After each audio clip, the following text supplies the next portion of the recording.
Washington defeated the Philadelphia Flyers 3-1, and Washington is still a good team, not a scrub, and they will always control every game. They have, even though they have an aging team, but they are still very good. Philadelphia Flyers don't look like they are really ready. It looks like they're still going through some kind of vacation because they played a bit slower than the usual. Even though they don't look like a team that will really make any noise this postseason, but Washington looks like they are a bit urgent. And in that game, I saw the tactical flow. If you look at the first period, and both teams were a bit cautious. Nobody really wanted to press any button. They just wanted to be a bit more stable. Neither side generated any pressure. So for me, I was just watching. First period was a bit neutral. Philly was depending a lot on their Zegras, Tippett, and Michkov, without layering any support for them. Washington in their fourth line, and the pressure and neutral zones, they made sure that everything was tight. Trying to put on retrieval pressure. It looks like they were a bit more. They wanted it more. So that's what I saw in the game, and that was why the second period opened a bit more. Washington began in the middle of the ice. They started putting a lot of pressure. The Flyers now went back into a defensive zone. And the third period, everything just opened up, and that's how they controlled the game. But the good thing is Washington went with a very clinical win, making sure that they did not give the Philadelphia any opportunity to sniff, even coming back through neutral zone discipline. And this is why I feel the Washington team controlled the game. Philly, they kind of denied Philly that speed.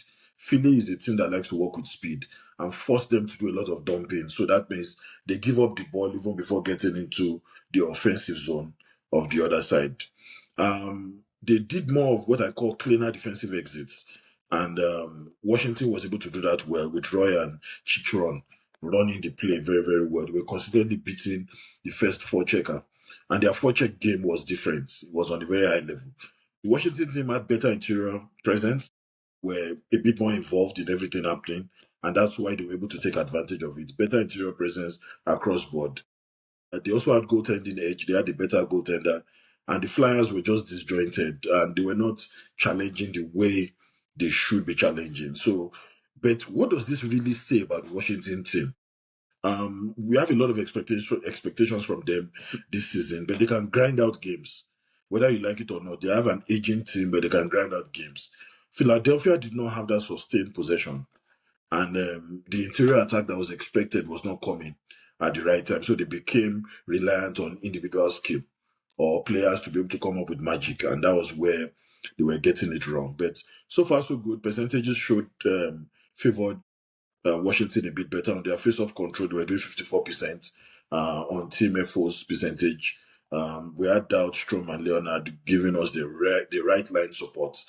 And that was where the puck recoveries really happened. So I really like that. If you're looking at the high danger conversion, Washington did well. They were doing about 2 for 3 and they were 67%.